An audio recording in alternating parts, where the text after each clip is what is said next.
वाहिगुरू जी का खालसा वाहिगुरू जी की फतेह। मेरे तो पहला बहुत सूझवान लोग बहुत प्यारियां प्यारियां बहुत सियाणियां सियाणियां गल्लां करके गए ने। जिवें कि आप जी नूं पता ही है कि 8 मार्च नूं अंतरराष्ट्रीय औरत दिवस आ रहा है ते अज आपां उस नूं मनाउण दे संबंध विच सारे इकट्ठे होकर बैठे हां ते विचारां कर रहे हैं। अपने इस दिन नूं मनाउण दा मकसद ये है कि आपां इतिहास दे विचों उन्हां बीबियां बारे जिक्र कर सकीए जिन्हां ने इतिहास दे विच अजिहियां पैड़ां पाईआं जिन्हां दी कि मिसाल किते होर नहीं लभदी। अज मैं अपने इतिहास दे विचों 4 बीबियां दा जिक्र करांगी। उन्हां दे विचों कुछ बीबियां वो ने जो कि गुरु काल समय होए ने, कुछ 18वीं सदी विच ते कुछ 20वीं सदी दे विच। सब तो पहलां आपां उन्हां दी गल करांगे जो गुरु काल समय होए ने, जो कि ने बीबी मुमताज़ जी, ते उसनां तो बाद आपां गल करांगे 20वीं सदी दे विच बीबी सुरिंदर कौर जी। ये दो वो महान बीबियां ने जिन्हां ने अपने जीवन दे विच अपने कहे हुए बोल अपने आखिरी साहां तक निभा दिते। उन्हां दी जिंदगी दे विच सबर संतोख दृढ़ता त्याग बचनां दे प्रति वफादारी ते शरधा डुल डुल के पैंदी है।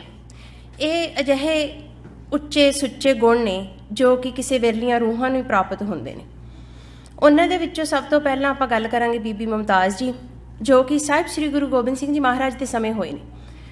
आपां इन्हां दे जीवन बारे थोड़ा समझण तो पहलां अपनी सुरत नूं श्री आनंदपुर साहिब लैके चलदे हां। समा है जदों साहिब श्री गुरु गोबिंद सिंह जी महाराज श्री आनंदपुर साहिब दा किला छड्ड रहे ने, ਵੱਖ-ਵੱਖ जत्थियां दे विच ਸਿੰਘਾਂ ਨੂੰ रवाना कर रहे ने। एक जत्थे दे विच श्री गुरु गोबिंद सिंह जी महाराज भाई बचिੱਤਰ सिंह जी ते 2 ਵੱਡੇ ਸਾਹਿਬਜ਼ਾਦੇ ते होर अनेकां सिंह ने जिन्हां ने श्री आनंदपुर साहिब दा किला छड्डिया। जिवें ही गुरु साहिब जी किला छड्डदे ने तां पहाड़ी राजिਆਂ ते मुगलों ਵੱਲੋਂ हमला कर दिता जाता है। उत्थे घमसान दा युद्ध हुंदा है, अनेकां सिंह शहीदियां प्राप्त कर जाते हैं। सरसा नदी नूं पार करते हुए जंग लड़ते हुए भाई बचिੱਤਰ सिंह जी काफ़ी गंभीर रूप दे विच जख्मी हो जाते हैं। जिवें ही काफला अगे वधदा जांदा है तां अगे जाके पिंड आउंदा है कोटला निहंग खान। उत्थों दा जिहड़ा नवाब कोटला निहंग खान है वह गुरु घर दा श्रद्धालु है। ठीक, गुरु साहब जी फैसला करते हैं कि भाई बचिੱਤਰ सिंह जी काफ़ी गंभीर रूप दे विच जख्मी ने, क्यों नहीं आपां इन्हां नूं इत्थे कोटला निहंग खान कोले छड्ड दिंदे आ। गुरु साहब जी ते बाकी दा जत्था उत्थे पहुंचदा है ते ओह कोटला निहंग खान नूं कहंदे ने कि तुसीं भाई बचिੱਤਰ सिंह जी दी सेवा करो ते आप गुरु साहब जी ते वड्डे साहिबजादे ते अनेकां सिंह जिहड़े बाकी दे बचे ने गुरु साहब जी दे नाल श्री चमकौर साहिब वल नूं रवाना हो जाते हैं। भाई बचिੱਤਰ सिंह जी हुण कोटला निहंग खान दे घर ने, ओह उन्हां दी देखभाल करन दी कोशिश करदे ने। समा आउंदा है कि जो मुगल ने ਉਹ ਸਿੰਘਾਂ ਨੂੰ ਲੱਭਦੇ ਹੋਏ ਕੋਟਲਾ ਨਿਹੰਗ ਖਾਨ ਦੇ ਘਰ ਆ ਜਾਂਦੇ ਨੇ ਤੇ ਉਹਨਾਂ ਨੂੰ ਪੁੱਛਦੇ ਨੇ ਕਿ ਕੀ ਤੁਹਾਡੇ ਘਰ ਕੋਈ ਦੁਸ਼ਮਣ ਠਹਿਰਿਆ ਹੋਇਆ। ਤਾਂ ਕੋਟਲਾ ਨਿਹੰਗ ਖਾਨ ਕਹਿੰਦੇ ਨੇ ਕਿ ਨਹੀਂ। ਕਿਉਂ ਉਹਨਾਂ ਨੇ ਨਹੀਂ ਇਸ ਕਰਕੇ ਕਿਹਾ ਕਿਉਂਕਿ ਉਹ ਗੁਰੂ ਸਾਹਿਬ ਜੀ ਨੂੰ ਤੇ ਸਿੰਘਾਂ ਨੂੰ ਆਪਣੇ ਦੁਸ਼ਮਣ ਨਹੀਂ ਸਨ ਮੰਨਦੇ। ਸੋ ਉਹਨਾਂ ਨੇ ਝੂਠ ਨਹੀਂ ਬੋਲਿਆ, ਉਹਨਾਂ ਨੇ ਸੱਚ ਹੀ ਬੋਲਿਆ ਸੀ। ਤਾਂ ਉਹ ਇੱਕ ਕਮਰੇ ਦਾ ਦਰਵਾਜ਼ਾ ਬੰਦ ਦੇਖ ਕੇ ਇਸ਼ਾਰਾ ਕਰਦੇ ਨੇ ਕਿ ਇਸ ਕਮਰੇ ਅੰਦਰ ਕੌਣ ਹੈ। ਤਾਂ ਕੋਟਲਾ ਨਿਹੰਗ ਖਾਨ ਦਾ ਜਵਾਬ ਸੀਗਾ ਕਿ ਇਹ ਕਮਰੇ ਦੇ ਵਿੱਚ ਮੇਰੀ ਧੀ ਤੇ ਮੇਰੇ ਜਵਾਈ ਨੇ। तो कमरे दे विच कौन सीगे? वो कमरे दे विच जख्मी हालत दे विच भाई बचिੱਤਰ सिंह जी हुणां नूं लम्मे पाया होया सी। तां मुगल कहंदे ने कि की असीं अंदर देख सकदे हां? तां उन्हां नूं अंदर दरवाज़ा खोल के दिखाउंदे ने ते की देखदे ने कि एक चादर ताणी होई है ते कोई उसदे थल्ले लिटिया होया। तां कोल बीबी जी बैठे ने, बीबी मुमताज़ जी। ठीक, वो देखदे ने ते मुगल देख के वापस चले जांदे ने। तां बीबी मुमताज़ जी दे मन दे विच ओह गल गहरा असर कर जांदी आ जो उन्हां दे पिता जी ने कहा कि ये मेरे पिता जी ने यह कहा कि ये मेरे पति ने। उन्होंने मन ही मन भाई बचिੱਤਰ सिंह जी को अपना पति मान लिया। तो कुदरत का भाना भाई बचिੱਤਰ सिंह जी उस रात अकाल चलाना कर जाते हैं। तो बीबी मुमताज़ जी ने रहिंदी जिंदगी विआह नहीं करवाया तो वह भाई बचिੱਤਰ सिंह जी की धर्म पत्नी बन के ही अपना बाकी का जीवन गुजारिया तो गुरु घर के सेवादार ते श्रद्धालु बन के रहे। मैनूं ये लगता है कि बीबी मुमताज़ जी के जीवन तो आप ये सीख सकते हैं कि बचना के बली किस तरह के होंदे ने। उन्होंने इत्थे अपने सहज सुभाਅ कहे हुए पिता के बचनों पूरा कर दिखाया रहिंदी जिंदगी तक। त्याग की एक सोहनी ते प्यारी जी मूरत ने, सबर ते संतोख की मिसाल ने ते उच्चा सुच्चा जीवन वो जिउं के गए। ठीक है जी, उस तो अगे आपां गल करदे हां बीबी सुरिंदर कौर जी। बीबी सुरिंदर कौर जी 20वीं सदी दे विच होए ने। शहीद भाई सतवंत सिंह जी दे धर्म पत्नी ने। जिस समय जून 84 दे विच घल्लूघारा हुंदा है, श्री दरबार साहिब ते हमला हुंदा है, तां उस समय भाई सतवंत सिंह जी दिल्ली विच माफ़ करना, मैंने गल कहनी थोड़ी मुश्किल लगती है, मैं इत्थे थोड़ा इमोशनल हो जाती हाँ, पर मैं कंट्रोल करके कह रही हाँ। उस समय भाई सतवंत सिंह जी दिल्ली बॉडीगार्ड ने श्रीमती इंदिरा गांधी ने। जो घल्लूघारा हुंदा उसका भाई सतवंत सिंह जी के मन पर गहरा असर हुंदा। उस समय जदों नौकरी कर रहे होंदे ने तां ओह मंगे होए होंदे ने बीबी सुरिंदर कौर जी दे नाल, तां समा आउण ते उन्हां दा आनंद कारज होना हुंदा। तां की हुंदा जदों उन्हां दे मन दे विच रोस भी हुंदा ते सदमा भी हुंदा ते दुख भी हुंदा, ओह इस रोस दे विच बीबी इंदिरा गांधी नूं सौदा लाउंदे ने ते भाई सतवंत सिंह ते भाई बेअंत सिंह जी जेल दे विच हुंदे ने ते उन्हां नूं अपने आउण वाला समा दिखदा ही है कि उन्हां ने जेल दे विच फांसी प्राप्त करनी है ते शहीदियां पाउणगे। इस दे विचकार सरदार तरलोक सिंह जी जो कि शहीद भाई सतवंत सिंह जी के पिता जी ने, वो बीबी सुरिंदर कौर जी के पिता जी के नाल विचार वटांदरा करते हैं कि आने वाला समा आपां नूं दिसदा ही है कि क्यों ना आपां बीबी सुरिंदर कौर जी का आनंद कारज भाई सतवंत सिंह जी के छोटे भरा दे नाल कर दईए, या तुसीं किते होर भी इन्हां दा आनंद कारज कर सकते हो। याद रखना कि इस वक्त जिहड़े बीबी सुरिंदर कौर जी ने वो भाई सतवंत सिंह जी के मंगेतर ने। अज दे समय दे विच भी ये गल हैगी है कि जिथे आपां मंगे हुन्ने अपने लिए बहुत वड्डी गल हुंदी है कि आपां उहनूं छड्डना नहीं है, पर लोकी कई ऐसे भी हैगे जिहड़े आनंद कारज भी छड्ड दिंदे आ। मंगनी तो बड़ी छोटी जी गल है।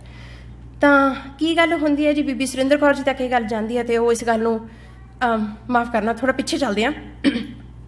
एक समा सीगा कि जदों बीबी सुरिंदर कौर जी जेल दे विच भाई सतवंत सिंह जी नूं मिलण जांदे ने, मुलाकात हुंदी है तो भाई सतवंत सिंह जी भी उन्होंने ये समझाउण की कोशिश करते हैं कि तुसीं अपनी जिंदगी दे विच अगे वधो। तो शायद उन्होंने कहने का मकसद यही सीगा कि तुसीं किते होर विआह करवा लवो, क्योंकि उन्होंने दिसदा ही सीगा कि मैं तो फांसी प्राप्त करनी है तो शहीदियां पावांगा। इस गल नूं बीबी सुरिंदर कौर जी उत्थे भी मना कर दिंदे ने, कहंदे ने कि जेकर मैं विआह करवावांगी तो भाई सतवंत सिंह नाल ही करावांगी। उस मुलाकात तो बाद जिहड़े जेलर हुंदे ने उन्हां नूं पता लग जांदा है कि इन्हां दे धर्म पत्नी नहीं है, ये सिर्फ इन्हां दे मंगेतर है।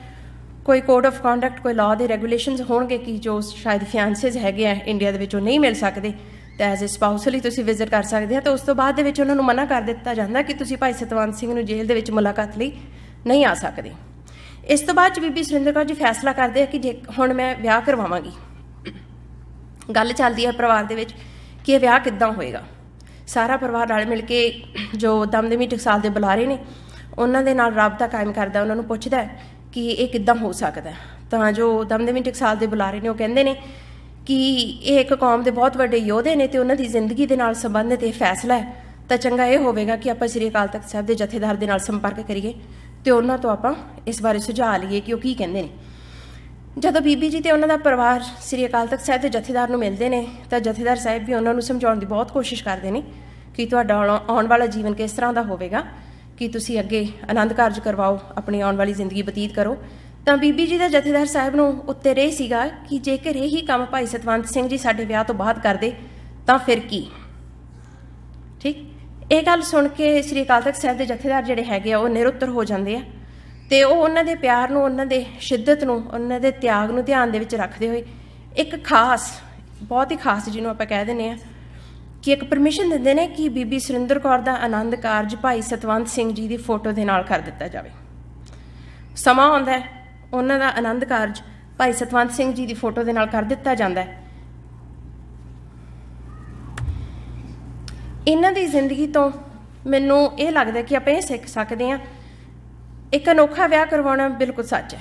इदां दा विआह मैं तो अपनी जिंदगी दे विच कदे नहीं सुनिया कि किसी ने वाकई ही अपने प्यार ते बचनां निभाउण दी खातर एक अनोखा विआह करवाया होवे ते अपने जो विचारां दी उन्हां दी दृढ़ता सीगी उन्हां ने पूरी निभाई। ठीक, बाकी जो अकाल पुरख वाहिगुरू दा भाणा सीगा उन्हां ने मंनदियां होया आप भी कौम दा माण बने ते शहीद भाई सतवंत सिंह तां कौम दा माण सीगे ही सीगे। उस तो अगे आपां गल करदे हां जी बीबी धर्म कौर चविंडा। बीबी धर्म कौर चविंडा वो ने जिन्हां दी बहादरी, दलेरी ते कुर्बानी नूं कौम हमेशा हमेशा बड़े प्यार ते सत्कार दे नाल दस्सिया करेगी। जिवें कि गुरु साहिबान जी का फरमान है, शास्त्र के अधीन है राज। गुरु साहिब जी का हुक्म है तो सानूं ये मनदे होए सारे वीर भैणां नूं आपां नूं शास्त्र विद्या दे विच निपुण होना चाहिए। गल करदे हां बीबी धर्म कौर चविंडा। बीबी धर्म कौर चविंडा सरदार बहादुर सिंह चविंडा दे नूंह ने। पंजाब दे विच श्री अमृतसर साहिब दे कोल एक पिंड है चविंडा। थोड़ा जिहा पिछे जाने आ, उत्थे एक पिंड आउंदा है जी नौशहरा। नौशहरे का जो जैलदार है साहिब राय, वो एक बहुत ही घमंडी, हंकारी ते हमेशा आकड़ दे विच रहण वाला इंसान है। ਉਹਨੂੰ ਕੁਛ ਜ਼ਮੀਨ ਆਉਂਦੀ ਸੀ, ਕੁਛ ਆਪਣੇ ਪੁਰਖਿਆਂ ਦੇ ਵਿੱਚੋਂ ਉਹਨੂੰ ਕੋਈ 25,000 ਦੀ ਰਕਮ ਮਿਲੀ ਹੋਈ ਸੀ, ਜਿਸ ਕਰਕੇ ਉਹ ਜਿਵੇਂ ਆਪਾਂ ਕਹਿ ਦਿੰਦੇ ਹਾਂ ਕਿ ਹਮੇਸ਼ਾ ਸਕਾਈ ਹਾਈ ਰਹਿੰਦਾ ਸੀਗਾ ਅਤੇ ਆਪਣੇ ਆਪ ਨੂੰ ਬਹੁਤ ਉੱਚੇ ਸਮਝਦਾ ਸੀ। ਉਹ ਆਪਣੇ ਜਿਹੜੇ ਪਸ਼ੂ ਸੀਗੇ, ਜਿਹੜੇ ਉਹਦੇ ਘੋੜੇ ਘੋੜੀਆਂ ਸੀਗੇ, ਉਹਨਾਂ ਨੂੰ ਹਮੇਸ਼ਾ ਹੀ ਲੋਕਾਂ ਦੇ ਖੇਤਾਂ ਦੇ ਵਿੱਚ ਚਰਨ ਲਈ ਛੱਡ ਦਿੰਦਾ ਸੀਗਾ। ਸਿੱਖਾਂ ਦੇ ਵੀ ਖੇਤ ਸਨ, ਉਹਨਾਂ ਦੇ ਵਿੱਚ ਵੀ ਉਹਦੇ ਪਸ਼ੂ ਵੜ ਕੇ ਨੁਕਸਾਨ ਕਰਦੇ ਸੀਗੇ। ਇੱਕ ਦਿਨ ਕੀ ਹੁੰਦਾ ਕਿ ਕਿਸੇ ਨੇ ਉਹਦੀਆਂ 2 ਘੋੜੀਆਂ ਬੰਨ੍ਹ ਲਈਆਂ, ਤਾਂ ਉਸ ਨੂੰ ਜਿੱਦਾਂ ਲੱਗਿਆ ਕਿ ਸਿੱਖਾਂ ਨੇ ਮੇਰੀਆਂ ਘੋੜੀਆਂ ਬੰਨ੍ਹ ਲਈਆਂ, ਤਾਂ ਉਸ ਨੂੰ ਸ਼ੱਕ ਪਈ ਤਾਰਾ ਸਿੰਘ ਵਾਂ ਵੀ ਇੱਕ ਪਿੰਡ ਹੈ ਜੀ, ਤਾਰਾ ਸਿੰਘ ਵਾਂ, ਤੇ ਉਹਨਾਂ ਨੂੰ ਸ਼ੱਕ ਪੈਂਦੀ ਹੈ। ਤੇ ਉਹ ਕੀ ਕਰਦੇ ਨੇ, ਸਾਹਿਬਰਾ ਨੇ ਨਾਲ ਥਾਣੇਦਾਰ ਨੂੰ ਲੈ ਕੇ ਤਾਰਾ ਸਿੰਘ ਵਾਂ ਕੋਲ ਪਹੁੰਚਦੇ ਨੇ ਤੇ ਉਹਨਾਂ ਤੋਂ ਜਾ ਕੇ ਉਹਨਾਂ 'ਤੇ ਇਲਜ਼ਾਮ ਲਾਉਂਦੇ ਨੇ ਕਿ ਤੁਸੀਂ ਮੇਰੀਆਂ ਘੋੜੀਆਂ ਫੜ ਲਈਆਂ। ਉਹਨਾਂ ਨੂੰ ਕਹਿਣਾ ਕਰਦੇ ਨੇ ਕਿ ਭਾਈ ਅਸੀਂ ਤੇਰੀਆਂ ਘੋੜੀਆਂ ਨਹੀਂ ਫੜੀਆਂ, ਤੂੰ ਆਪਣੀਆਂ ਘੋੜੀਆਂ ਕਿਤੇ ਹੋਰ ਲੱਭ। ਤੂੰ ਮੈਂ ਹੋ ਜਾਂਦੀ ਹੈ ਜੀ, ਰੌਲਾ ਪੈ ਜਾਂਦਾ ਹੈ। ਤਾਰਾ ਸਿੰਘ ਵਾਂ ਦੇ ਘਰ ਹੋਰ ਵੀ ਸਿੰਘ ਇਕੱਠੇ ਹੋਏ ਹੁੰਦੇ ਨੇ, ਇੰਨਾ ਕੁ ਰੌਲਾ ਪੈ ਜਾਂਦਾ ਕਿ ਹੱਥੋਂ ਪਾਈ ਹੋ ਜਾਂਦੀ ਹੈ, ਤੇ ਜਿਹੜਾ ਥਾਣੇਦਾਰ ਸਾਹਿਬ ਰਾਏ ਦੇ ਨਾਲ ਆਇਆ ਹੁੰਦਾ ਉਹ ਮਾਰਿਆ ਜਾਂਦਾ ਹੈ। ਇਸ ਝੂਠ ਬੋਲਣ ਦੇ ਵਿੱਚ ਜਿਹੜੀ ਉਹਨੇ ਸਾਹਿਬ ਰਾਏ ਨੇ ਝੂਠ ਬੋਲਿਆ ਸੀਗਾ, ਸਿੰਘਾਂ ਨੇ ਇਹ ਫੈਸਲਾ ਕੀਤਾ ਕਿ ਇਹਨੂੰ ਇਹਦੀ ਸਜ਼ਾ ਦਿੱਤੀ ਜਾਵੇ। ਇਹਨੇ ਝੂਠ ਬੋਲਿਆ ਤੇ ਫੈਸਲਾ ਇਹ ਕੀਤਾ ਕਿ ਇਹਦੇ ਜੁੱਤੀਆਂ ਮਾਰ ਕੇ ਸਿਰ ਦੇ ਸਾਰੇ ਵਾਲ ਲਾ ਦਈਏ। ਉਹਦੇ ਜੁੱਤੀਆਂ ਮਾਰ ਕੇ ਸਿਰ ਦੇ ਸਾਰੇ ਵਾਲ ਲਾ ਤੇ ਕਾਫੀ ਬੇਇੱਜ਼ਤੀ ਮਹਿਸੂਸ ਹੋਈ ਤੇ ਉੱਥੋਂ ਵਾਪਸ ਚੱਲਿਆ ਗਿਆ। ਇਸ ਗੁੱਸੇ ਦੇ ਵਿੱਚ, ਇਸ ਬੇਇੱਜ਼ਤੀ ਕਰਵਾ ਕੇ ਉਹ ਕੀ ਕਰਦਾ, ਉਹ ਜਿਹੜਾ ਜਾਫਰ ਬੇਗ ਹੈ, ਉਹ ਉਸ ਵਕਤ ਪੱਟੀ ਦਾ ਜੈਲਦਾਰ ਹੈ, ਉਹਦੇ ਕੋਲੋਂ ਆਪਣੀ ਸ਼ਿਕਾਇਤ ਲੈ ਕੇ ਜਾਂਦਾ ਕਿ ਇਸ ਤਰ੍ਹਾਂ ਕਰਕੇ ਤਾਰਾ ਸਿੰਘ ਵਾਂ ਦੇ ਘਰ ਮੇਰੇ ਨਾਲ ਇੱਦਾਂ ਹੋਇਆ। ਤਾਂ ਜਿਹੜਾ ਪੱਟੀ ਦਾ ਜੈਲਦਾਰ ਹੁੰਦਾ ਜਾਫਰ ਬੇਗ, ਉਹ ਵੀ ਸਿੰਘਾਂ ਦੇ ਨਾਲ ਖਾਰ ਖਾਂਦਾ ਹੁੰਦਾ ਤੇ ਉਹਨੂੰ ਵੀ ਮੌਕਾ ਮਿਲਦਾ ਕਿ ਕਿਉਂ ਨਾ ਆਪਾਂ ਜਾਈਏ ਤੇ ਲੜਾਈ ਕਰੀਏ। ਉਹ ਵੀ ਆ ਜਾਂਦਾ ਜੀ ਫੌਜ ਲੈ ਕੇ, ਕਈ ਸੌਆਂ ਦੀ ਵਿੱਚ ਫੌਜ ਲੈ ਕੇ ਆ ਜਾਂਦਾ। ਜਦੋਂ ਉਹਨੂੰ ਪਤਾ ਲੱਗਦਾ ਕਿ ਜਿਹੜੇ ਬਹਾਦਰ ਸਿੰਘ ਚਵਿੰਡਾ ਨੇ, ਜਿਨ੍ਹਾਂ ਦੀ ਆਪਾਂ ਸ਼ੁਰੂ ਦੇ ਵਿੱਚ ਗੱਲ ਕੀਤੀ ਹੈ, ਬੀਬੀ ਧਰਮ ਕੌਰ ਚਵਿੰਡਾ ਦੇ ਸਹੁਰਾ ਸਾਹਿਬ, ਉਹਨਾਂ ਨੂੰ ਪਤਾ ਲੱਗਦਾ ਕਿ ਬਹਾਦਰ ਸਿੰਘ ਚਵਿੰਡਾ ਆਪਣੇ ਪਿੰਡ ਆਏ ਹੋਏ ਨੇ ਆਪਣੇ ਮੁੰਡੇ ਦੇ ਵਿਆਹ 'ਤੇ। ਠੀਕ, ਉਹ ਕਹਿੰਦੇ ਨੇ ਕਿ ਕਿਉਂ ਨਾ ਆਪਾਂ ਇੱਥੇ ਸਿੰਘਾਂ ਨੂੰ ਘੇਰਾ ਪਾਈਏ ਤੇ ਇਹਨਾਂ ਨੂੰ ਮਾਰੀਏ। ਠੀਕ ਹੈ, ਸਿੰਘਾਂ ਨੂੰ ਵੀ ਇਸ ਗੱਲ ਦੀ ਸੂਹ ਮਿਲ ਜਾਂਦੀ ਆ। ਵਿਆਹ ਦਾ ਕਾਰਜ ਘਰ ਦੇ ਵਿੱਚ ਹੋ ਰਿਹਾ ਹੁੰਦਾ, ਤਕਰੀਬਨ ਵਿਆਹ ਦਾ ਜਿਹੜਾ ਕਾਰਜ ਉਹ ਸਮਾਪਤ ਹੋ ਚੁੱਕਿਆ ਹੁੰਦਾ। ਸਿੰਘਾਂ ਨੇ ਸਮਝਦਾਰੀ ਇਹ ਦਿਖਾਈ ਕਿ ਕਿਉਂ ਨਾ ਇੱਥੇ ਪਿੰਡ ਦੇ ਲੋਕਾਂ ਦਾ ਵੀ ਨੁਕਸਾਨ ਹੋਊਗਾ, ਬੀਬੀਆਂ ਦਾ ਬੱਚਿਆਂ ਦਾ ਨੁਕਸਾਨ ਹੋਊਗਾ, ਕਿ ਵਿਆਹ ਤਾਂ ਸੰਪੂਰਨ ਹੋ ਚੁੱਕਿਆ, ਆਪਾਂ ਪਿੰਡ 'ਚੋਂ ਬਾਹਰ ਚੱਲੀਏ। ਤਾਂ ਜਿੰਨੇ ਵੀ ਸਿੰਘ ਸਾਰੇ ਭਾਈ ਬਹਾਦਰ ਸਿੰਘ ਦੇ ਘਰ ਆਏ ਹੋਏ ਸੀਗੇ, ਉਹਨਾਂ ਨੇ ਵਾਪਸ ਚਾਲੇ ਪਾਤੇ। ਤਾਂ ਜਿਵੇਂ ਉਹ ਵਾਪਸ ਜਾ ਰਹੇ ਨੇ, ਜਾਫਰ ਬੇਗ ਦੀਆਂ ਫੌਜਾਂ ਨੇ ਚਵਿੰਡਾ ਪਿੰਡ ਨੂੰ ਘੇਰਿਆ ਹੋਇਆ ਤੇ ਉਹ ਕਾਫੀ ਸਿੰਘਾਂ ਦਾ ਨੁਕਸਾਨ ਵੀ ਕਰਦੇ ਨੇ ਤੇ ਖੁਦ ਵੀ ਉਹਨਾਂ ਦਾ ਬਹੁਤ ਨੁਕਸਾਨ ਹੋ ਜਾਂਦਾ। ਹੁਣ ਇੱਥੇ ਜਿਹੜਾ ਤਾਰਾ ਸਿੰਘ ਵਾਂ ਹੈ, ਉਹਦੀ ਵੀ ਬੇਇੱਜ਼ਤੀ ਹੋ ਰਹੀ ਹੁੰਦੀ ਹੈ ਤੇ ਜਿਹੜਾ ਜਾਫਰ ਬੇਗ ਆ ਉਹਦੀ ਵੀ ਬੇਇੱਜ਼ਤੀ ਹੋ ਰਹੀ ਹੁੰਦੀ ਹੈ। ਉਹ ਸੋਚਦਾ ਹੈ ਕਿ ਹੁਣ ਮੈਂ ਜਾਂਦੇ ਕਿਉਂ ਨਾ ਇਹਨਾਂ ਦੀ ਕਿਸੇ ਬੀਬੀ ਨੂੰ ਨਾਲ ਲੈ ਜਾਵਾਂ, ਬੀਬੀਆਂ 'ਤੇ ਹਮਲਾ ਕਰਦਾ ਤਾਂ ਕਿਸੇ ਨੂੰ ਨਾਲ ਮੈਂ ਮਾਰ ਕੇ ਲੈ ਜਾਵਾਂਗਾ ਜਾਂ ਕਿਸੇ ਨੂੰ ਜਿਉਂਦਾ ਫੜ ਕੇ ਲੈ ਜਾਵਾਂਗਾ। ਉਹ ਜਿਹੜੇ ਬਹਾਦਰ ਸਿੰਘ ਚਵਿੰਡਾ ਦਾ ਘਰ ਹੈ, ਉਹਨੂੰ ਘੇਰਾ ਪਾ ਲੈਂਦੇ ਨੇ। ਉੱਥੇ ਘਰ ਦੇ ਵਿੱਚ ਜਿਹੜੀ ਬੀਬੀ ਧਰਮ ਕੌਰ ਚਵਿੰਡਾ, ਉਹਦੇ ਵਿਆਹ ਹੋਏ ਨੂੰ ਹਾਲੇ 2 ਘੰਟੇ ਹੋਏ ਹੁੰਦੇ ਨੇ। ਘਰ ਦੇ ਵਿੱਚ 10-15 ਬੀਬੀਆਂ ਹੋਰ ਹੁੰਦੀਆਂ। ਉਹ ਇਸ ਤਰ੍ਹਾਂ ਦੀ ਮੋਰਚਾਬੰਦੀ ਕਰਦੀਆਂ ਕਿ 2 ਜਿਹੜੇ ਘਰ ਦੇ ਮੇਨ ਦਰਵਾਜ਼ੇ ਹੁੰਦੇ ਆ, ਬੀਬੀਆਂ ਉੱਥੇ ਹਥਿਆਰ ਲੈ ਕੇ ਖੜ ਜਾਂਦੀਆਂ। 5-7 ਬੀਬੀਆਂ ਕੋਠਿਆਂ 'ਤੇ ਚੜ੍ਹ ਜਾਂਦੀਆਂ, ਕਿਉਂਕਿ ਉੱਚੇ ਥਾਂ ਤੋਂ ਖੜ੍ਹ ਕੇ ਹਮਲਾ ਕਰਨਾ ਥੋੜ੍ਹਾ ਸੌਖਾ ਹੁੰਦਾ, ਤੇ ਕੁਛ ਵਿਹੜੇ ਦੇ ਵਿੱਚ ਚਹਿਲ ਪਹਿਲ ਕਰਨ ਲੱਗ ਜਾਂਦੀਆਂ। ਜਾਫਰ ਬੇਗ ਦੀ ਫੌਜ ਅੰਦਰ ਆਉਂਦੀ ਹੈ ਤੇ ਬੀਬੀਆਂ ਬੜੇ ਸੂਰਬੀਰਤਾ ਦੇ ਨਾਲ ਉਹਨਾਂ ਦਾ ਮੁਕਾਬਲਾ ਕਰਦੀਆਂ ਤੇ ਆਹੂ ਲਾਉਂਦੀਆਂ ਜਾਂਦੀਆਂ। ਹੁਣ ਇੱਥੇ ਇਹ ਗੱਲ ਸੋਚਣ ਵਾਲੀ ਹੈ ਕਿ ਸ਼ਾਇਦ ਜਿਹੜੀਆਂ ਬੀਬੀਆਂ ਉਸ ਵਕਤ ਭਾਈ ਬਹਾਦਰ ਸਿੰਘ ਦੇ ਘਰ ਸੀਗੀਆਂ, ਉਹਨਾਂ ਨੇ ਕਿਸੇ ਫੌਜ ਦੇ ਵਿੱਚ ਤਾਂ ਲੜਾਈ ਨਹੀਂ ਲੜੀ ਹੋਣੀ, ਮੇ ਬੀ ਨਾਟ। ਪਰ ਜੇਕਰ ਉਹ ਇੱਕ 100 ਦੀ ਗਿਣਤੀ ਦੇ ਵਿੱਚ ਉਹਨਾਂ ਦਾ ਮੁਕਾਬਲਾ ਕਰਨ ਦੇ ਯੋਗ ਨੇ, ਤਾਂ ਆਪਾਂ ਇਹ ਸਮਝ ਸਕਦੇ ਹਾਂ ਕਿ ਜਿਹੜੀ ਉਹਨਾਂ ਦੀ ਡੇ ਟੂ ਡੇ ਲਾਈਫ ਆ, ਉਹਦੇ ਵਿੱਚ ਸ਼ਸਤਰ ਵਿੱਦਿਆ ਕਾਫੀ ਅਹਿਮ ਰੋਲ ਰੱਖਦੀ ਹੈ। ਇਸੇ ਕਰਕੇ ਉਹਨਾਂ ਨੂੰ ਸ਼ਸਤਰ ਚਲਾਉਣੇ ਆਉਂਦੇ ਸੀ। ਠੀਕ, ਇਹਦੇ ਵਿੱਚ ਕਾਫੀ ਲੋਕਾਂ ਦਾ ਨੁਕਸਾਨ ਹੋ ਜਾਂਦਾ ਹੈ। ਜਾਫਰ ਬੇਗ ਦੀ ਕਾਫੀ ਫੌਜ ਮਾਰੀ ਜਾਂਦੀ ਹੈ ਤੇ ਉਹ ਵਾਪਸ ਬਹੁਤ ਬੁਰੀ ਤਰ੍ਹਾਂ ਜਾਫਰ ਬੇਗ ਹੈ ਜਿਹੜਾ ਉਹ ਜ਼ਖਮੀ ਹੋ ਜਾਂਦਾ ਹੈ ਤੇ ਉਹ ਵਾਪਸ ਜਾਣ ਲੱਗਦਾ, ਆਪਣੇ ਘੋੜੇ 'ਤੇ ਸਵਾਰ ਹੁੰਦਾ ਤੇ ਜਾਂਦਾ ਸੋਚਦਾ ਕਿ ਕਿਉਂ ਨਾ ਮੈਂ ਬੀਬੀ ਧਰਮ ਕੌਰ ਚਵਿੰਡਾ ਨੂੰ ਹੀ ਨਾਲ ਲੈ ਜਾਵਾਂ। ਉਹ ਬੜੀ ਬੁਰੀ ਤਰ੍ਹਾਂ ਜ਼ਖਮੀ ਹੋ ਕੇ ਭੁੰਜੇ ਡਿੱਗੀ ਪਈ ਹੁੰਦੀ ਹੈ, ਬੇਹੋਸ਼ ਹੈ। ਜਿਵੇਂ ਹੀ ਉਹ ਕੋਡਾ ਹੋ ਕੇ ਬੀਬੀ ਧਰਮ ਕੌਰ ਚਵਿੰਡਾ ਨੂੰ ਚੱਕਣ ਦੀ ਕੋਸ਼ਿਸ਼ ਕਰਦਾ ਆਪਦੇ ਘੋੜੇ 'ਤੇ ਲੱਦਣ ਦੇ ਲਈ, ਬੀਬੀ ਧਰਮ ਕੌਰ ਚਵਿੰਡਾ ਨੇ ਇੰਨੀ ਜ਼ੋਰ ਦੀ ਆਪਣੇ ਮਿਆਨ ਦੇ ਵਿੱਚੋਂ ਸ਼ਮਸ਼ੀਰ ਧੋਈ ਹੈ ਤੇ ਉਹਦਾ ਗੁੱਟ ਤੋਂ ਉਹਦਾ ਹੱਥ ਵੱਢਤਾ। ਸਾਰੀ ਜ਼ਿੰਦਗੀ ਜਾਫਰ ਬੇਗ ਟੁੰਡਾ ਕਹਿ ਕੇ ਜਿਉਇਆ, ਇਹ ਲਾਹਨਤ ਲੈ ਕੇ ਉਹ ਰਹਿੰਦੇ ਦਮ ਤੱਕ ਰਿਹਾ, ਕਿਉਂਕਿ ਉਹਨੂੰ ਅੱਲ ਹੀ ਟੁੰਡੇ ਦੀ ਪੈ ਗਈ ਸੀ। ਠੀਕ ਹੈ ਜੀ, ਇਹਨਾਂ ਦੇ ਜੀਵਨ ਦੇ ਵਿੱਚੋਂ ਸਾਨੂੰ ਇਹ ਸਿੱਖਣ ਨੂੰ ਮਿਲਦਾ ਕਿ ਇੱਕ ਬਾਹ ਕਮਾਲ ਜਿਹੜੀ ਦਲੇਰੀ ਹੁੰਦੀ ਹੈ ਉਹ ਕੀ ਹੁੰਦੀ ਹੈ, ਤੇ ਇਤਿਹਾਸ ਨੂੰ 4 ਚੰਨ ਉਹਨਾਂ ਬੀਬੀਆਂ ਨੇ ਕਿਸ ਤਰ੍ਹਾਂ ਲਾਏ, ਤੇ ਅਸੀਂ ਵੀ ਸ਼ਾਇਦ ਕੁਛ ਅਜਿਹਾ ਕਰ ਸਕਦੇ ਹਾਂ ਜਿਸ 'ਤੇ ਸਾਡੇ ਸਿੱਖ ਇਤਿਹਾਸ ਨੂੰ ਤੇ ਆਉਣ ਵਾਲੇ ਦਿਨਾਂ ਨੂੰ ਸਾਡੇ ਤੇ ਮਾਣ ਹੋ ਸਕੇ। ਲਾਸਟ ਬਟ ਨਾਟ ਲੀਸਟ ਆਪਾਂ ਗੱਲ ਕਰਾਂਗੇ ਬੀਬੀ ਪ੍ਰੀਤਮ ਕੌਰ ਜੀ। ਬੀਬੀ ਪ੍ਰੀਤਮ ਕੌਰ ਜੀ ਉਹ ਨੇ ਜਦੋਂ ਸ੍ਰੀ ਦਰਬਾਰ ਸਾਹਿਬ ਤੇ ਹਮਲਾ ਹੁੰਦਾ, ਮੈਂ ਇੱਥੇ ਇੱਕ ਗੱਲ ਕਹਿਣੀ ਚਾਹੁੰਦੀ ਹਾਂ। ਸਾਡੇ ਬਹੁਤ ਹੀ ਸਤਿਕਾਰਯੋਗ ਵੀਰ ਜੀ ਸਰਦਾਰ ਸੁਰਿੰਦਰ ਸਿੰਘ ਜੀ ਸਾਡੇ ਸਾਹਮਣੇ ਬੈਠੇ ਨੇ, ਤਾਂ ਬਹੁਤ ਕੁਝ ਮੈਂ ਇਹਨਾਂ ਤੋਂ ਸਿੱਖਿਆ ਤੇ ਬਹੁਤ ਮੈਂ ਜਦੋਂ ਇਹਦੇ 'ਤੇ ਰਿਸਰਚ ਕੀਤੀ ਮੈਨੂੰ ਸਿੱਖਣ ਨੂੰ ਮਿਲਿਆ। ਤਾਂ ਮੈਂ ਹੁਣ ਦੀਵੇ ਦੇ ਸੂਰਜ ਦੇ ਸਾਹਮਣੇ ਦੀਵਾ ਦੇਣ ਵਾਲੀ ਗੱਲ ਹੈ, ਮੈਂ ਕੋਸ਼ਿਸ਼ ਜ਼ਰੂਰ ਕਰੂੰਗੀ ਪਰ ਮੇਰੇ ਤੋਂ ਬਹੁਤ ਕੁਝ ਰਹਿ ਜਾਣਾ, ਠੀਕ ਹੈ ਜੀ, ਕਿਉਂਕਿ ਵੀਰ ਜੀ ਨੇ ਇਸ ਚੀਜ਼ ਨੂੰ ਬਹੁਤ ਬਰੋਡ ਦੇ ਵਿੱਚ ਕਵਰ ਕੀਤਾ ਹੋਇਆ ਤੇ ਮੇਰੀ ਨੌਲੇਜ ਤੇ ਜਿਹੜੀ ਡੈਪਥ ਆ ਉਹ ਇੰਨੀ ਨਹੀਂ ਹੈ। ਸੋ ਗੱਲ ਹੈ ਜੀ ਬੀਬੀ ਪ੍ਰੀਤਮ ਕੌਰ ਜੀ ਉਹ ਨੇ ਜਿਨ੍ਹਾਂ ਦੇ ਪਤੀ ਸਰਦਾਰ ਰਛਪਾਲ ਸਿੰਘ ਜੀ ਸੰਤ ਬਾਬਾ ਜਰਨੈਲ ਸਿੰਘ ਜੀ ਖਾਲਸਾ ਭਿੰਡਰਾਂ ਵਾਲਿਆਂ ਦੇ ਪੀਏ ਨੇ, ਠੀਕ। ਬੀਬੀ ਜੀ ਦਾ ਆਨੰਦ ਕਾਰਜ ਵੀ ਸੰਤ ਬਾਬਾ ਜਰਨੈਲ ਸਿੰਘ ਜੀ ਭਿੰਡਰਾਂ ਵਾਲਿਆਂ ਨੇ ਕਰਵਾਇਆ। ਉਹਨਾਂ ਦਾ ਛੋਟਾ ਜਿਹਾ ਨਵਜੰਮਿਆ ਬੱਚਾ ਜਿਸ ਵਕਤ ਹਮਲਾ ਹੁੰਦਾ ਸ੍ਰੀ ਦਰਬਾਰ ਸਾਹਿਬ 'ਤੇ, ਉਹਨਾਂ ਦਾ ਬੱਚਾ 18 ਦਿਨ ਦਾ ਹਮਲਾ ਹੁੰਦਾ। ਇਹ ਗੱਲ 6 ਜੂਨ ਦੀ ਹੈ, ਜਦੋਂ 12 ਦੇ ਕਰੀਬ ਕੋਈ ਸਮਾਂ ਦੱਸਦੇ ਨੇ ਕਿ ਜਦੋਂ ਹਮਲਾ ਹੁੰਦਾ ਤੇ ਬੀਬੀ ਜੀ ਸਹਾਇਤਾ ਕਰ ਰਹੇ ਨੇ ਭਾਈ ਰਛਪਾਲ ਸਿੰਘ ਜੀ ਦੀ, ਉਹਨਾਂ ਨੂੰ ਹਥਿਆਰ ਦੇਣ ਦੇ ਵਿੱਚ ਵੀ ਮਦਦ ਕਰ ਰਹੇ ਨੇ। ਤਾਂ ਇੱਕ ਗੋਲੀ ਆਉਂਦੀ ਹੈ, ਇਹਨਾਂ ਦੇ ਗੋਲੀ ਲੱਗਦੀ ਹੈ ਬੱਚੇ ਦੇ ਥਰੂ ਹੋ ਕੇ। ਬੱਚਾ ਇਹਨਾਂ ਦਾ ਦੁੱਧ ਪੀ ਰਿਹਾ, ਦੱਸਦੇ ਕਿਤੇ ਆਪਾਂ ਨੂੰ ਮਿਲਦਾ ਲਿਖਿਆ ਹੋਇਆ ਕਿ ਬੱਚਾ ਦੁੱਧ ਚੁੰਗ ਰਿਹਾ ਸੀ ਤੇ ਕਿਤੇ ਇਹ ਲਿਖਿਆ ਮਿਲਦਾ ਕਿ ਬੱਚਾ ਬੀਬੀ ਜੀ ਦੇ ਗੋਦ ਦੇ ਵਿੱਚ ਸੀ। ਬੱਚੇ ਦਾ ਸਿਰ ਪਾੜ ਕੇ ਗੋਲੀ ਬੀਬੀ ਜੀ ਦੇ ਛਾਤੀ ਦੇ ਵਿੱਚ ਦੀ ਵੱਜਦੀ ਹੈ ਤੇ ਗੋਲੀ ਪਰ ਵਿੱਚੇ ਰਹਿ ਜਾਂਦੀ ਹੈ, ਸਾਰ ਪਾਰ ਨਹੀਂ ਹੁੰਦੀ। ਬੱਚਾ ਦਿਖਦਾ ਹੀ ਹੈ ਕਿ ਉਹ ਅਕਾਲ ਚਲਾਣਾ ਕਰ ਗਿਆ ਤੇ ਬੀਬੀ ਜੀ ਵੀ ਡਿੱਗਦੇ ਨੇ। ਭਾਈ ਰਛਪਾਲ ਸਿੰਘ ਜੀ ਉਹ ਦੇਖਦੇ ਨੇ ਤਾਂ ਪਿੱਛੇ ਨੂੰ ਜਦੋਂ ਆਉਣ ਦੀ ਕੋਸ਼ਿਸ਼ ਕਰਦੇ ਨੇ ਬੱਚੇ ਵੱਲ ਤੇ ਬੀਬੀ ਜੀ ਵੱਲ, ਉਹਨਾਂ ਦੇ ਵੀ ਗੋਲੀ ਵੱਜਦੀ ਹੈ ਤੇ ਭਾਈ ਸਾਹਿਬ ਜੀ ਉਸੇ ਸਮੇਂ ਦੇ ਉੱਤੇ ਸ਼ਹੀਦੀਆਂ ਪ੍ਰਾਪਤ ਕਰ ਜਾਂਦੇ। ਉੱਥੇ ਬੀਬੀ ਜੀ ਦੇ ਗੋਲੀ ਲੱਗੀ ਹੋਈ ਹੈ, ਕਿਸੇ ਨੇ ਉਹਨਾਂ ਨੂੰ ਕੋਈ ਮੈਡੀਕਲ ਹੈਲਪ ਨਹੀਂ ਦਿੱਤੀ। ਆਪ ਸਾਰੇ ਜਾਣਦੇ ਹੀ ਹੋ ਕਿ ਉਸ ਵਕਤ ਕਿਹੋ ਜਿਹਾ ਅੰਦਰ ਮਾਹੌਲ ਹੋਊਗਾ। ਬਿਜਲੀ ਵੀ ਬੰਦ ਹੈ, ਪਾਣੀ ਵੀ ਬੰਦ ਹੈ, ਜੂਨ ਦਾ ਮਹੀਨਾ ਹੈ ਤੇ ਉੱਪਰੋਂ ਤਸ਼ੱਦਦ ਹੈ ਜਿਹੜਾ ਉਹ ਸਰਕਾਰ ਵੱਲੋਂ ਤੇ ਫੌਜਾਂ ਵੱਲੋਂ ਬੇਅੰਤ ਕੀਤਾ ਜਾ ਰਿਹਾ, ਠੀਕ। ਅਗਲੇ ਦਿਨ ਦੀ ਗੱਲ ਹੈ, ਉਹਨਾਂ ਨੂੰ ਕਸਟਡੀ ਦੇ ਵਿੱਚ ਲਿਆ ਜਾਂਦਾ। ਕੋਈ medical treatment at that point ਉਹਨਾਂ ਨੂੰ ਉਸ ਕਮਰੇ ਦੇ ਵਿੱਚ ਨਹੀਂ ਦਿੱਤੀ ਜਾਂਦੀ। ਤਾਂ ਫਿਰ ਕੋਈ ਕੈਂਪ ਸੀਗੇ ਜਿਹੜੇ ਉਹਨਾਂ ਨੇ ਬਣਾਏ ਹੋਏ ਸੀਗੇ ਆਊਟਸਕਰਟ ਦੇ ਵਿੱਚ, ਉੱਥੇ ਉਹਨਾਂ ਨੂੰ ਲੈ ਕੇ ਜਾਇਆ ਜਾਂਦਾ ਹੈ। ਉੱਥੇ ਥੋੜ੍ਹੀ ਬਹੁਤ ਉਹਨਾਂ ਦੀ ਜਿਹੜੀ ਮੁੱਢਲੀ ਬੇਸਿਕ ਹੈਗੀ ਹੈ ਮੈਡੀਕਲ ਨੈਸੈਸਿਟੀ ਹੈਗੀ ਉਹ ਉਹਨਾਂ ਨੂੰ ਦਿੱਤੀ ਜਾਂਦੀ ਹੈ ਤੇ ਉਸ ਤੋਂ ਬਾਅਦ ਵਿੱਚ ਬੀਬੀ ਜੀ ਨੂੰ ਗ੍ਰਿਫਤਾਰ ਕੀਤਾ ਜਾਂਦਾ ਤੇ ਤਕਰੀਬਨ ਉਹਨਾਂ ਨੇ 4 ਸਾਲ ਦਾ ਸਮਾਂ ਜੇਲ੍ਹ ਦੇ ਵਿੱਚ ਬਤੀਤ ਕੀਤਾ, ਠੀਕ ਹੈ ਜੀ। ਸੋ ਬੀਬੀ ਪ੍ਰੀਤਮ ਕੌਰ ਜੀ ਮੇਰੀ ਸੋਚ ਦੇ ਮੁਤਾਬਿਕ ਇਹ ਨੇ ਕਿ ਜਿਨ੍ਹਾਂ ਦਾ ਬੱਚਾ ਸਾਡੀ ਕੌਮ ਦੇ ਵਿੱਚ ਸਭ ਤੋਂ ਛੋਟਾ ਸ਼ਹੀਦ ਹੋਣ ਦਾ ਮਾਣ ਰੱਖਦਾ, 18 ਦਿਨ ਦਾ ਬੱਚਾ ਜੋ ਉਹਨਾਂ ਦਾ ਸ਼ਹੀਦੀ ਪਾ ਗਿਆ। ਬੀਬੀ ਜੀ ਇੱਕ ਸ਼ਹੀਦ ਦੇ ਮਾਂ ਨੇ ਤੇ ਇੱਕ ਸ਼ਹੀਦ ਦੀ ਪਤਨੀ ਨੇ, ਠੀਕ ਹੈ। ਉਹਨਾਂ ਨੇ ਜੋ ਵੀ, ਜੇਕਰ ਤੁਸੀਂ ਹੁਣ ਵੀ YouTube ਤੇ ਉਹਨਾਂ ਦੀ ਵੀਡੀਓ ਕਦੇ ਕੱਢੋਗੇ ਤਾਂ ਸੁਣੋਗੇ ਤਾਂ ਉਹ ਆਪਣੀ ਪਾਸਟ ਲਾਈਫ ਦੀ ਗੱਲ ਜ਼ਰੂਰ ਕਰਦੇ ਨੇ, ਪਰ ਤੁਹਾਨੂੰ ਉਹਨਾਂ ਨੂੰ ਦੇਖ ਕੇ ਕਿਤੇ ਵੀ ਇਸ ਤਰ੍ਹਾਂ ਮਹਿਸੂਸ ਨਹੀਂ ਹੋਊਗਾ ਕਿ ਉਹ ਢਹਿੰਦੀ ਕਲਾ 'ਚ ਨੇ। ਉਹ ਹਮੇਸ਼ਾ ਚੜ੍ਹਦੀ ਕਲਾ 'ਚ ਗੱਲ ਕਰਦੇ ਨੇ।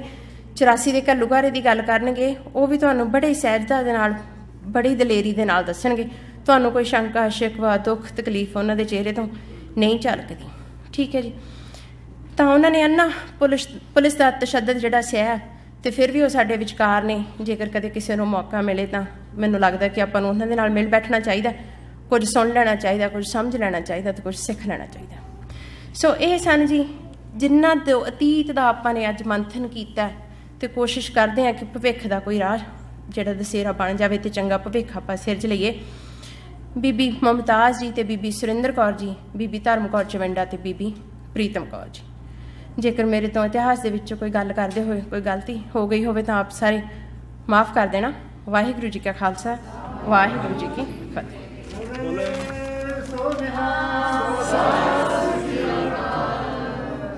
ਬਹੁਤ ਬਹੁਤ ਧੰਨਵਾਦ ਜੀ। ਇਤਿਹਾਸ ਦਾ ਅਸੀਂ ਪੁਰਾਤਨ ਇਤਿਹਾਸ ਨੂੰ ਤੇ ਬੀਤੇ ਸਮੇਂ ਦੇ 20ਵੀਂ ਸਦੀ ਦੇ ਇਤਿਹਾਸ ਨੂੰ ਜਾਣੇ ਆ।